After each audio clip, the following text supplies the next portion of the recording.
Desde que el hombre adquirió conciencia de su andar sobre la tierra y que para prosperar tenía que asociarse con sus semejantes, adquirió conocimiento de lo bueno y lo malo.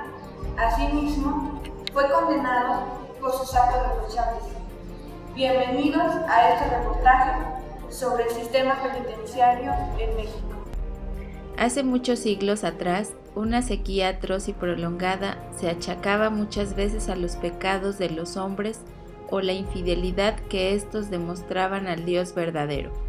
Y lo mismo puede decirse de terremotos o inundaciones. Esta idea de un Dios terrible y castigador sin piedad era fomentada en todos los casos por los sacerdotes, ya que así podían mantener dócil y obediente, con bastante comodidad, a su rebaño espiritual y sin grandes dificultades. El miedo al castigo divino funcionaba casi siempre muy bien. No hacía falta gran cantidad de policías ni guardias. Por eso eran tan queridos, respetados y temidos por los poderosos de aquellos tiempos. Dios no empieza mal en el Génesis, lo crea todo simplemente con el imperio de su voluntad. Luego le falla a Adán con la ayuda de Eva desobedeciéndolo, y aunque los castiga a vivir, trabajar y morir como simples mortales, le suaviza el castigo prometiéndoles el envío de un Salvador que volverá a poner a los hombres para siempre bajo su sombra amorosa, pero siempre con lucha, esfuerzos, fracasos y en algunos casos grandes penalidades. Dios le prohíbe a la primera pareja que coman del fruto del árbol del bien y del mal, por una sencilla y simple razón, porque los hizo libres para elegir y tomar decisiones propias. De haber sido Adán un animal más perfecto, o tener otras características que le obligaran a obedecer forzosamente tal prohibición, no hubiera tenido sentido, ni habría supuesto pecado ni pena alguna para nuestro antepasado por quebrantar dicha imposición. De hecho, esta prohibición y su resultado final probó sin género de dudas que el hombre era y sigue siendo un ser completamente libre y responsable total de sus actos. También demuestra que el pecado existe en el mundo, no por la desobediencia de Adán, sino como consecuencia del mal ejercicio que hace el hombre de ese don maravilloso que Dios le ha regalado al ser humano, que es el poder elegir su camino libremente. Dios le permite al hombre pecar y hacer el mal, porque no puede hacer nada en ese sentido mientras su criatura goce de ese regalo de valor casi infinito que es la libertad. Los pecados del hombre le duelen menos a Dios que su postura de ignorancia, desprecio o falta de amor que muchos practican de forma ignorante e irresponsable. Más tarde, Caín, al ver la preferencia de Dios hacia Abel, lo asesina golpeándolo en la cabeza con la quijada de un burro. Y Dios, al darse cuenta del hecho, lo condena al destierro, pero prometiéndole que nadie lo matará ni le hará daño, marcándolo de por vida en la frente para ser fácilmente reconocido. Con todo y esto, Dios es piadoso, le permite llegar al país de Nod, donde se casa con una mujer de una tribu salvaje de cazadores y recolectores, tiene hijos y nietos, y construye su primera ciudad de la que se tiene noticia, y prácticamente es el germen de una nueva humanidad, nosotros. Sinceramente creo que no le fue mal del todo. Otro suceso en el que Yahvé tiene que castigar al hombre es lo ocurrido con la Torre de Babel. Allí unos cuantos regentes o sacerdotes, estúpidos y soberbios, pensaron en construir una torre tan alta que llegaría al reino de Dios, y todo para demostrar que el hombre era igual o más poderoso que Dios. Por lo cual, el Todopoderoso los castiga derrumbando la torre y separando al hombre por idiomas para que éste no pudiera entenderse y se separara por grupos dependiendo el idioma. Para la época de Noé, los castigos de Dios al hombre se agudizan. Tanta maldad había en la tierra que no hubo otra forma de remediar semejante situación que con un exterminio total. Menos mal que había un justo con su familia, que debía ser salvado, porque si no, la tierra llevaría despoblada sin presencia humana miles de años. Siglos después tenemos a Sodoma y Gomorra, ciudades al parecer prósperas y donde se vivía bien, pero arrastraban la pésima fama de que los hombres en el aspecto sexual habían llegado demasiado lejos. Ha ocurrido y sigue ocurriendo que en las sociedades opulentas y ricas las costumbres se relajan demasiado. La gente, como lo tiene todo y no tiene que luchar por nada, se aburre y busca otras distracciones, unas veces inocuas, otras inmorales y otras rozando el delito o la estupidez. En Egipto, con Moisés, Dios comienza a aplicar castigos cada vez más severos, y en dicho caso, por la terquedad del faraón de no dejar libre al pueblo hebreo, envía el castigo de las 9 plagas, siendo la última el primer precepto de la pena capital, ya que en este último castigo murieron los primogénitos, es decir, los primeros nacidos en un matrimonio. En aquella cultura destinados a heredar al padre y sus propiedades, y era un castigo mucho más duro que su sola muerte, porque en muchos casos no había otro hijo varón. Este fue un castigo muy severo para el pueblo egipcio, un castigo que debieron pagar por mantener a un pueblo esclavizado, y es donde se puede aplicar ese viejo proverbio de «el fin justifica los medios». Con Moisés tenemos las primeras leyes escritas y los primeros preceptos de los castigos aplicables para el incumplimiento de dichas normas. El derecho penal deja de ser consuetudinario para convertirse en una norma escrita. En la época medieval, gobernada siempre por los reyes y clérigos, prevalecía el castigo divino, no obstante de existir la ley de talión, donde se aplicaba el ojo por ojo, diente por diente. El ser humano cometía un sinfín de delitos, los cuales debían ser castigados, en algunos casos con penas que llegaban hasta la pena capital, y en otros con sanciones corporales, casi inhumanas, pese a los esfuerzos de algunos ciudadanos, que buscaban una mejor forma de escarmiento para los acusados sentenciados. Con la separación de culturas por todo el largo y ancho del planeta, surgieron distintos lineamientos de cómo debía convivir el hombre en sociedad, lo que le estaba permitido y lo que no, así como los castigos que éste sufriría si violaba las leyes. Gran parte de Europa, durante la Edad Media, fue dominada por el Imperio Romano, y a este se le debe toda la fuente existente de derecho. Ya conocían de leyes, castigos y de cómo debía aplicarse cada uno de estos, así como distinguía las distintas clases sociales de la época. Pero pese a su gran poderío, durante la Edad Media desaparece el Imperio Romano y con él la unidad jurídica de Europa. Con ello surgieron diferentes reinados por toda Europa, y como en el inicio de la historia, quien nombraba a los reyes era el clero, justificando la llegada del rey al trono por voluntad divina.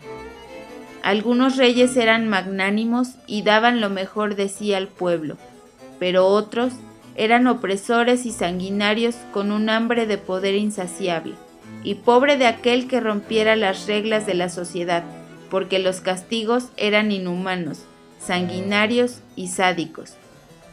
La Edad Media fue uno de los periodos más oscuros de la historia de la humanidad, caracterizado por la violencia, la irracionalidad y el deterioro. El profundo estancamiento de la época medieval duró durante unos 1000 años, aproximadamente entre los siglos V y XV. Las preocupaciones del ser humano estaban vetadas únicamente al campo de lo divino.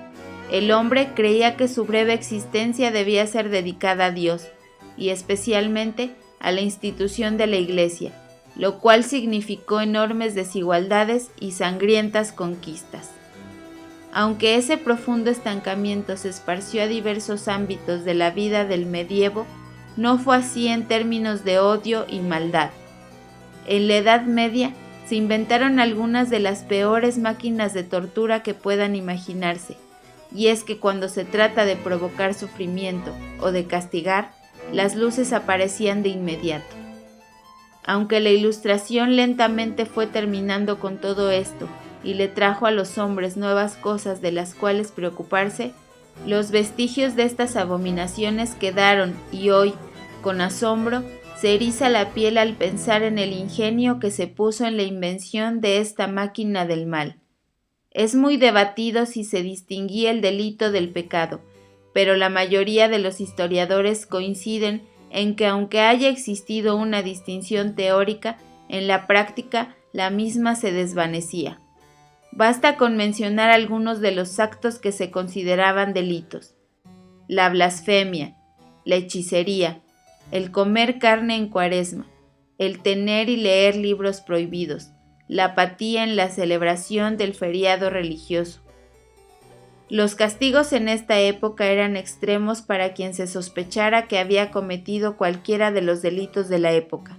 Los castigos iban desde humillaciones públicas, el encierro en calabozos, donde apenas si sobrevivían, y en la mayoría de veces el preso moría de hambre, el encierro en cuevas donde se les mantenía hasta que morían por deshidratación, y en casos extremos, la pena capital en máquinas diseñadas de acuerdo al delito para dar muerte al delincuente. Fuera o no culpable, eso era lo menos importante. Se les martirizaba tanto a los presos que éstos terminaban confesando los delitos por los que se les señalaba, aunque en realidad ni los hubiese cometido. Para que confesaran, los mutilaban, y estas mutilaciones iban desde la castración, desorbitación de los ojos, amputación de miembros y extirpación de la lengua, y para finalizar, los azotaban. Algunos de los aparatos de tortura más utilizados eran el toro de Falaris, el aplastapulgares, el potro, la rueda, la estaca y la hoguera, la picota, la doncella de hierro, la hija del carroñero, la araña de hierro y la pera de la angustia, entre otros muchos tantos. En la Baja Edad Media, las penas corporales se mantienen por influencia del derecho romano y de la penitencia eclesiástica que busca la expiación del reo. El principio retributivo de la venganza pública lleva a un abuso de la pena de muerte, mientras que las penas corporales tenían carácter principal o subsidiario, en defecto de pago de la sanción pecuniaria, y solían ejecutarse en forma infame. Ya muy al final de la época medieval, Cesare Beccaria fue el autor de Los delitos y las penas, obra la cual se le considera como la más importante del iluminismo en el campo del derecho penal. La pretensión de Beccaria no fue construir un sistema de derecho penal, sino trazar lineamientos para una política criminal.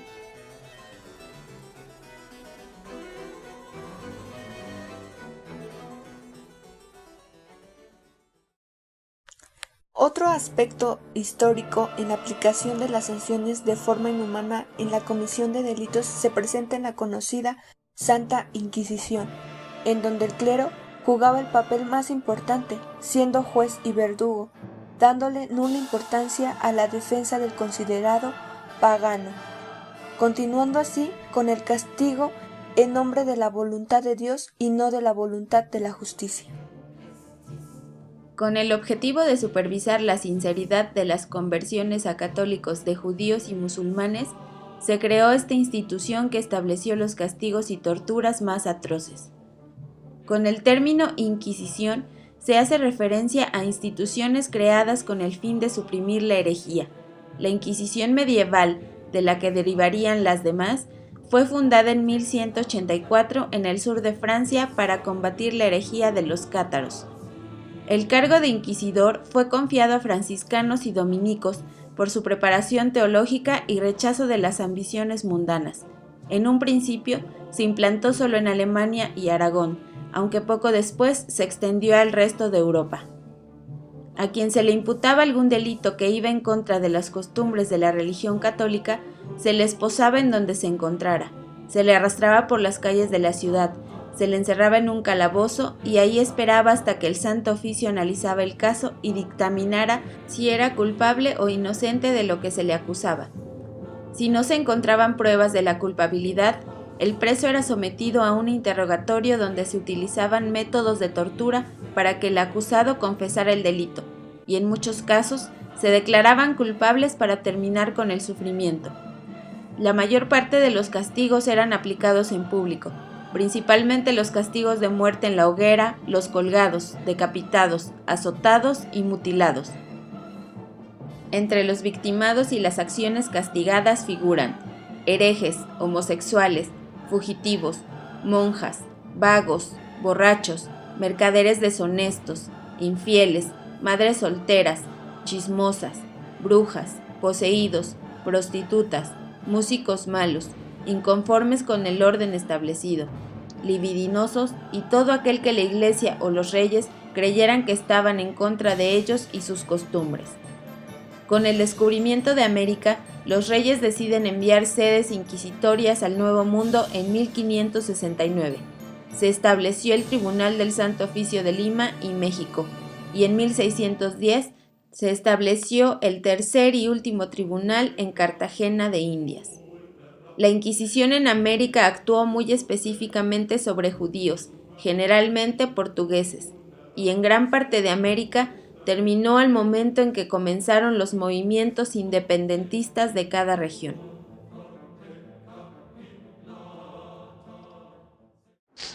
En la época de la colonia, cuando llegaron los españoles a América, se dio la colonización y con ello los aspectos típicos de una invasión, imponiendo a los nativos de su cultura, economía, cambio de tradiciones y principalmente el cambio de su religión, trayendo consigo enfermedades que en México no existían y que acabaron con mucha de la población. Durante la colonización, fueron los misioneros franciscanos, dominicos y agustinos quienes dejan testimonio escrito de lo que encontraron como cercados y jaulas, que hacían la función de prisión, para tener ahí a quienes posteriormente serían ejecutados como castigo o como ofrenda a los dioses. En esa época, 1525, esos espacios no tenían la finalidad de readaptar al culpable, pues casi en la totalidad del catálogo de penas, la consecuencia era la muerte. La pena siempre fue más allá de la gravedad del delito cometido. Había una gran desproporción y la prisión no fue considerada en sí misma como pena, sino como un lugar de custodia hasta que llegara el momento de su aplicación. Las leyes de Nezahualcóyotl fueron 16 y casi todas imponían la pena de muerte. Los tipos de cárceles que había eran el Teilpiloyan, una prisión menos severa, destinada para deudores y reos que no estaban condenados a la pena de muerte. El Cuaucali, espacio destinado para delitos más graves, para cautivos que habría de serles aplicada la pena de muerte. El Petlacali, era una cárcel donde eran encerrados los reos por faltas leves. Con la conquista, también llegó la legislación elaborada en España y para España, y que sería aplicada tal cual en las colonias de las Indias Occidentales, así como las dadas en la Nueva España. Nos referimos a lo que se conocía como el derecho indiano, llamado derecho principal y el identificado como el derecho supletorio, integrado principalmente por el derecho de Castilla. Al fundarse la colonia de la Nueva España, su conformación jurídica significó un trasplante de las instituciones de derecho españolas al territorio americano.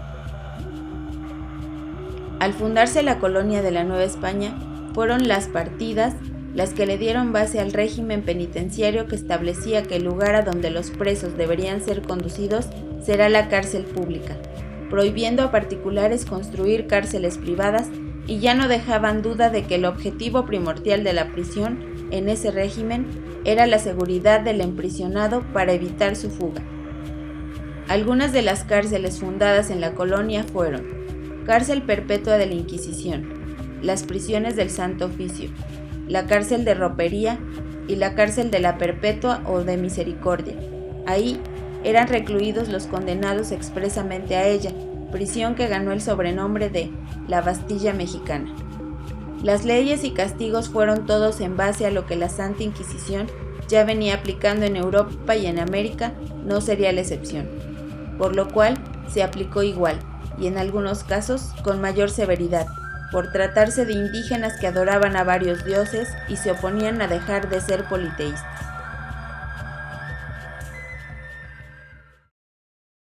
Con el transcurso del tiempo se van reafirmando las costumbres, incluso las penales, llegando así a que las penas sean adecuadas conforme al delito cometido, recluyendo al delincuente en prisiones donde purgarán la sentencia correspondiente.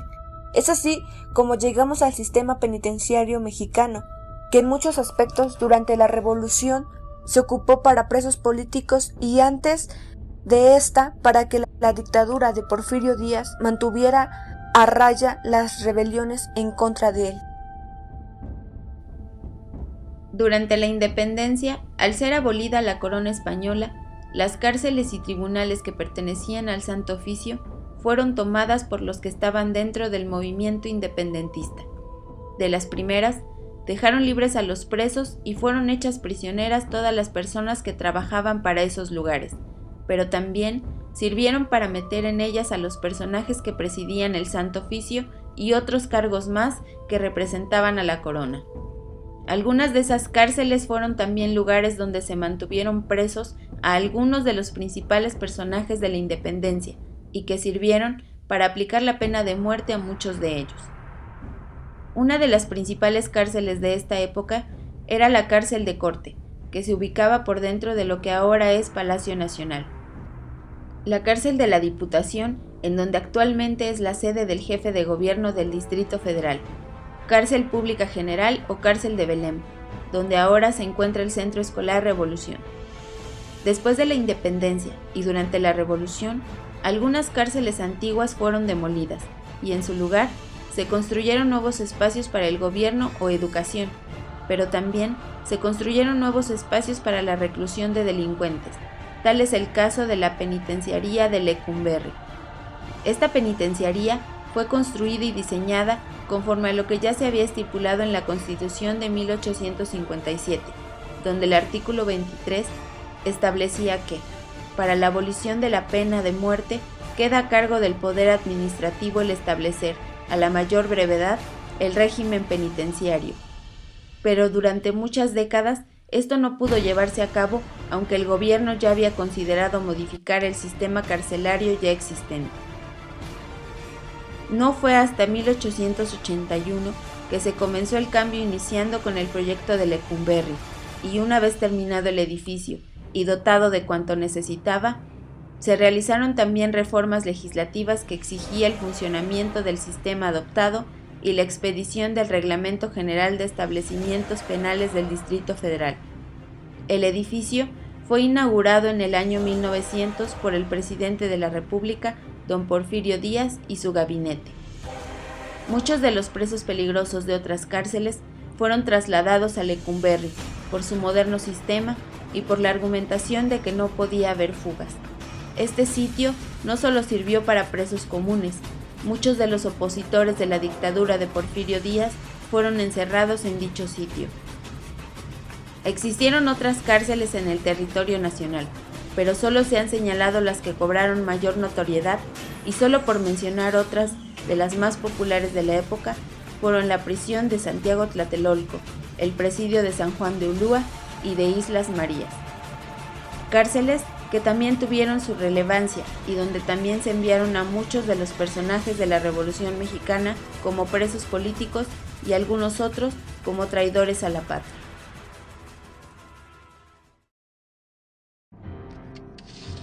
Una prisión es un sitio donde encierran a los presos. Dicha institución, también conocida como cárcel, esta forma parte del sistema de justicia y recibe a las personas que han sido condenadas por un delito. Estos lugares se fundaron para ofrecer una nueva forma de sanción y como protección a la sociedad. Las cárceles fueron creadas con el sentido humanista para sustituir la pena capital. Con el fin de la revolución, llegó un periodo de semiestabilidad en el país. Muchas de las cárceles sobresalientes y que se mantuvieron en pie desde la independencia y pasando por la revolución cerraron sus puertas. Algunas porque el edificio ya no era apropiado para fungir como cárcel, otros porque sus medidas de seguridad ya no eran eficientes, y otras más por sobrecupo. Además de todo lo anterior, la modernidad fue haciendo que los viejos edificios fueran obsoletos o inapropiados. Tal fue el caso de la penitenciaría de Lecumberri, la cual cerró sus puertas en el año de 1976 y todos sus reclusos fueron trasladados a los nuevos reclusorios del Distrito Federal. Si bien las cárceles dejaron de verse como simples sitios de castigo para los que cometen un delito y se han convertido en centros que intentan readaptar a los individuos a la sociedad, después de haber purgado una sentencia, en México no es del todo coherente este precepto, ya que los cerezos, más que readaptar a los individuos que se encuentran en él, se han convertido en verdaderas escuelas del crimen. Hace ya algunos años, las cárceles o centros penitenciarios dejaron de conocerse con estos nombres para convertirse en centros de readaptación social, porque lo que pretende es que el delincuente purgue una sentencia por sus malos actos cometidos y castigado por la ley. Pero durante su estancia en reclusión, el delincuente aprenderá algún oficio y realizará trabajos para obtener un ingreso económico para su familia o para él mismo, y así readaptar al delincuente a la sociedad en cuanto complete su sentencia. Pero el sistema penitenciario mexicano, en las circunstancias en las que se encuentra, bajo ningún concepto cumple con la esencia de lo que dispuso el legislador en el artículo 18 de la Constitución Política de los Estados Unidos Mexicanos, cuya naturaleza primordial consiste en la readaptación del delincuente en prisión. Las unidades penitenciarias en México son espacios para motines, mercados cautivos para la venta de drogas y centros de operación para extorsionadores, secuestradores y capos del narcotráfico, así como para el enriquecimiento de funcionarios de todos los niveles de las estructuras penitenciarias. Las prisiones en México no regeneran, pervierten, deforman, corrompen, degradan y son universidades del crimen y contribuyen a la reincidencia. Prevalece el desprecio a los derechos humanos de los presos. Si el Estado mexicano continúa sin atender esta problemática de continuo deterioro en el sistema penitenciario, las consecuencias sociales y criminológicas serán elevadas. Nuestro sistema penitenciario ha mostrado ineficiencia y se aleja de la disciplina legal y del respeto a los derechos humanos. La pena privativa de libertad debe ser impuesta exclusivamente con relación a crímenes graves y a delincuentes de intensa y acreditada peligrosidad. Debe ser sustituida por penas alternativas como multas, prestaciones de servicios a la comunidad o reparación del daño. Desde luego que hay causas individuales como los deficientes mentales, los que padecen disturbios psíquicos, los alcohólicos o los drogadictos. Ha quedado demostrado que la pena privativa de libertad no reduce la criminalidad, pues ésta no ha disminuido. Es innegable que la gravedad de la pena no inhibe el crimen, sino la certeza de la punición. Nuestro sistema penitenciario es la verdadera escuela de la criminalidad que sostenemos con el dinero público. Se requiere de un sistema penal y penitenciario más justo y humano. Las verdaderas causas que generan el aumento de la criminalidad las encontramos en la miseria, el hambre, el desempleo, en la injusticia social en su generalidad. La piedra angular de un penal no es el edificio, ni el equipo, ni el reglamento, sino la calidad del personal que lo administra.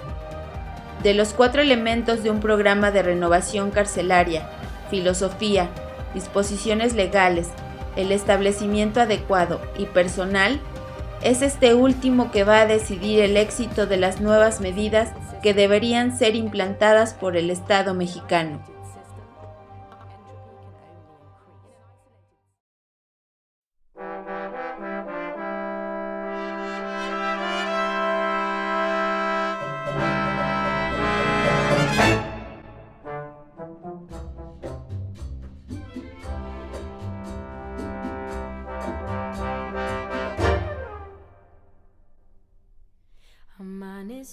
otra vez entre tus brazos y desperté llorando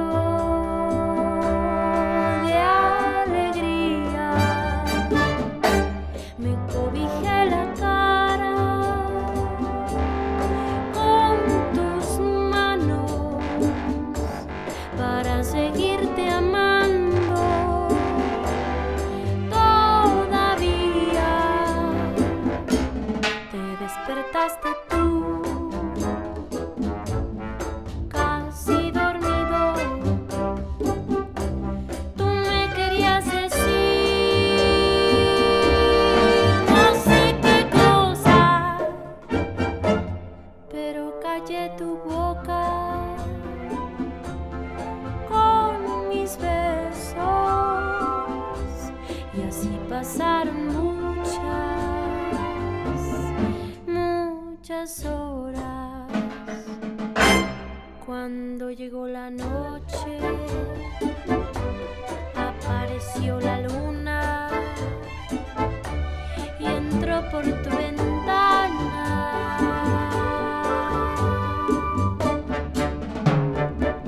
Qué cosa más bonita cuando la luz del cielo iluminó tu cara.